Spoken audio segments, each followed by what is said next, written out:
Dillon Danis has expressed confidence ahead of facing KSI, claiming that he considers the fight to require minimal preparation. Danis referred to KSI as a way easier fight and stated he's focusing more on a potential matchup with Tony Ferguson. I wouldn't have to train for this scrub, to be honest with you. I could beat him twice on Sundays, you know, he's easy. I don't really care. You know, I have a fight right after him with Tony Ferguson, who's actually a UFC champion, so he's a way easier fight. And, way easier than Logan. Dillon, I beat Logan. who have you been sparring, Dillon? You lost to Logan. Who have you been sparring? I spar everybody. I mean, I don't care. He's saying he only spars people close to his weight. Alex Pereira. Whoa. Yeah. Alex Pereira. Let's see if you say that in front of I'm him. so scared. Whoa, crazy. I mean, we've seen a couple bits of what you might be doing as well. Yeah. A couple bits that you might have accidentally. You think you hit harder than him? Huh? You think you hit harder than him? Yes. The Alex Pereira. I hit harder than Logan. I hit harder than most I didn't ask you. I don't know if I hit harder than Pereira. I don't know how hard he hit. Later, KSI smacked Dillon Danis with a pancake during their pre-fight event in London, which almost led to a brawl. I'm surprised they got that close. Danis with his hands up, big smile on his face as well. See, I think Dillon Danis feels like he's got inside KSI's head, purely by, you know, insinuating some paperwork, making him bite his tongue. You know what I mean? It's like. Whoa,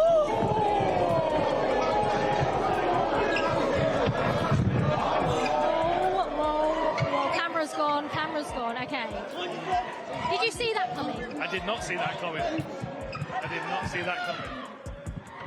KSI has just slapped Dillon Danis in the face. I mean, I don't know why we're surprised when they got that close. Given everything that's happened before, it was always probably going to get like that, wasn't it? I'm a bit surprised, to be honest, that Dillon left himself open. Are you surprised that it was KSI? Before we continue, make sure to leave a like on the video to help support the channel.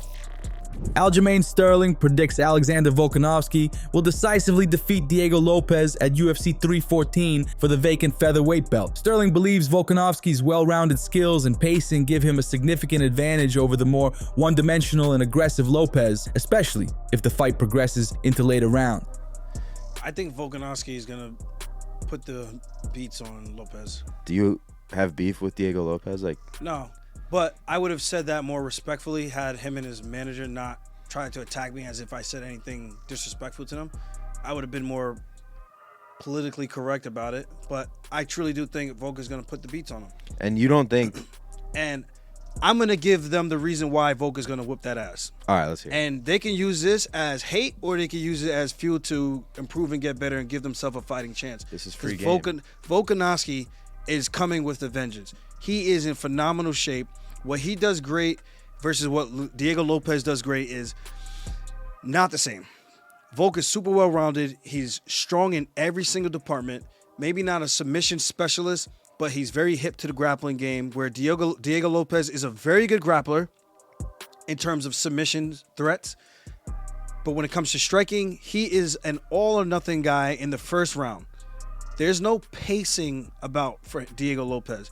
The best fight he's had so far to date, where he looked the most technically composed and most technically sharp, would be the fight with Brian Ortega. Lopes fights him. That was the best he's ever looked. Diego Lopes, the most technically sound he's ever looked.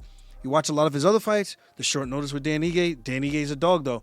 His fight with Sadiq Youssef, I don't really rate that one too much. Not saying no disrespect to Sadiq. I think the same thing I said about Diego. He's an all-or-nothing blitz type of fighter. He runs at you, sprints at you in the first minute or two, and if he clips you, he smells blood in the water, and he's very, very good at finishing fights from there. If that is his game plan against Volkanovski, and he has no plan B, Diego Lopes is going to lose this fight. There's no other way to say it. He's not going 5 rounds toe-to-toe with Alex Volkanovski. It's just not happening. But, bro, he definitely could clip Volk. But I never said he couldn't. No, I know, but I never once said Diego can't clip Volk. Never once said that. I think his game plan is to get him out of there in round 1, because if he doesn't, the longer that fight goes, I think Volk does this, Lopes does this in a 5-round fight. Colby Covington narrowly avoided an encounter with Themba Gorimbo at the UFC Performance Institute. They used to be friends, but the pair later became hostile. That's allegedly because Covington had an employee at the UFC PI kick Gorimbo out of the facility.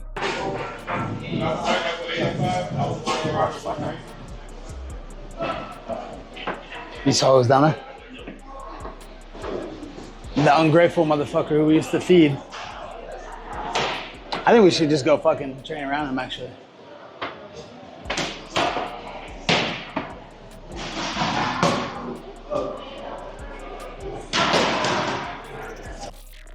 Juliana Peña has sent a strong message to her doubters ahead of her fight with Kayla Harris, saying, "I'm not going to stop." She's determined to prove herself and isn't backing down from any challenge. And I think that one of the reasons why I'm a 7-1 underdog, or why I always get overlooked, or why people are always counting me out, is because maybe I'm not the most technically sound. Maybe I don't throw the rock'em sock'em punches perfectly and make everything perfect where I'm just so technical.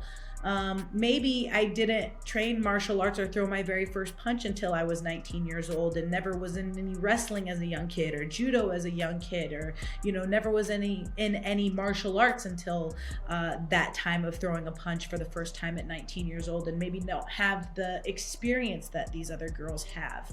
But I've always had this one thing that has set me apart from everybody else, and that is my mindset and the mental toughness, the grit, and the belief in myself that I can do anything. And I've never put a ceiling on myself as far as what I'm capable of doing. I have always believed that I can.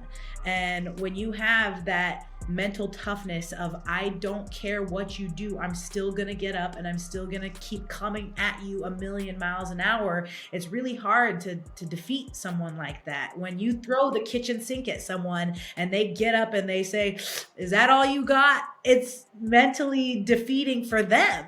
And it's like, what do I gotta do to this person? And I'm just on the other side like Terminator, like you're gonna have to literally like cut my head off in order to get me to stop, because I will not stop.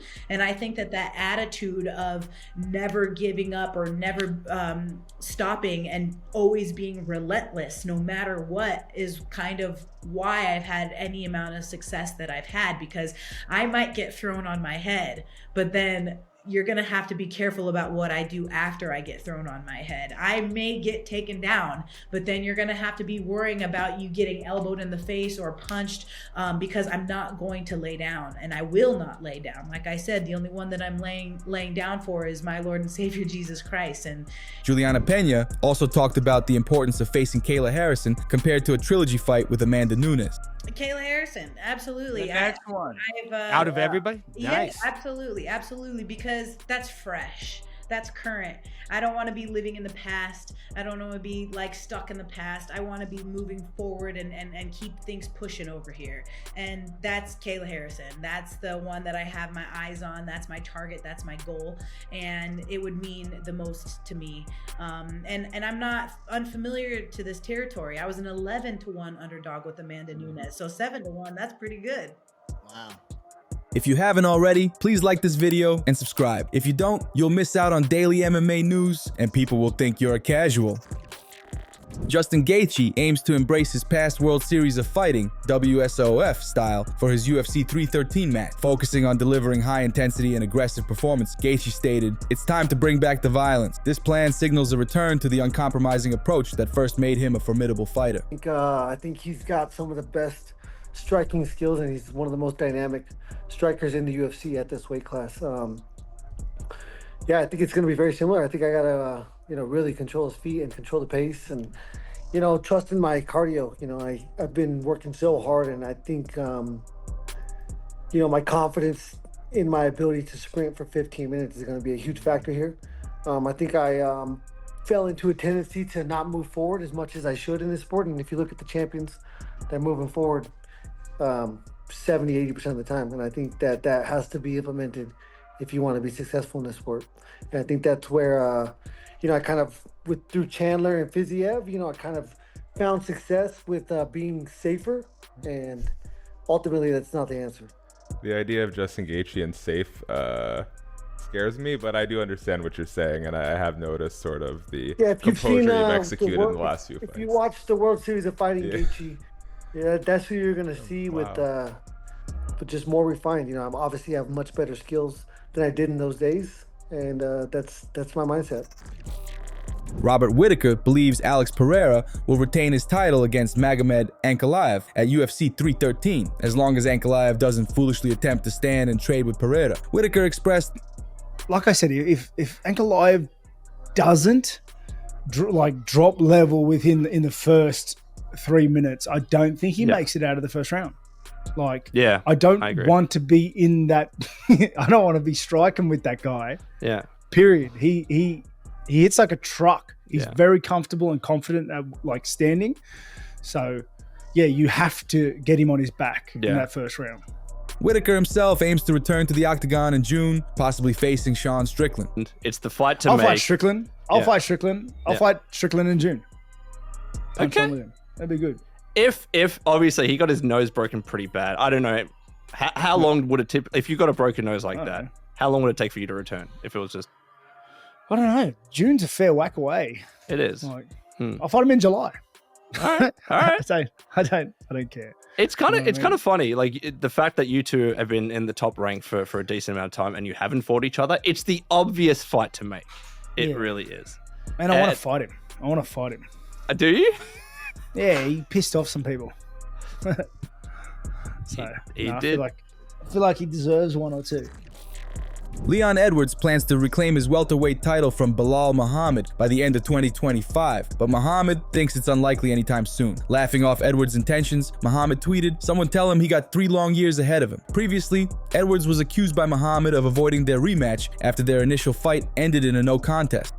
I heard about my replacement fight probably a couple weeks before. I was in talks with the UFC. I was trying to step in to fight Belal, but I knew that they sold London around me, so it was difficult to take me off the card and leave Jack on the card, and because it would be weird to let Jack headline London, So got a new opponent, Sean Brady. It's a style that I'm used to, a style that I'm comfortable fighting. Yes, I'm looking forward to it. Should be good. Also, Jack getting replaced to fight for the title. I feel like that opened up the division more. If it goes out and get the win, I think that's a perfect fight for me next. If Belal beats him, then, like I said, the rematch is there for me as well. So I spoke to the UFC. They told me that after this win, this is the number 1 contender fight. Whoever wins this, fight for the title. Well, when I win this, I fight for the title. And that is my aim. My aim is to get back that 2-time world championship, and the result of the fight with me and Belal. Everyone knew that weren't me. That was fighting at home, 5 a.m. in the morning.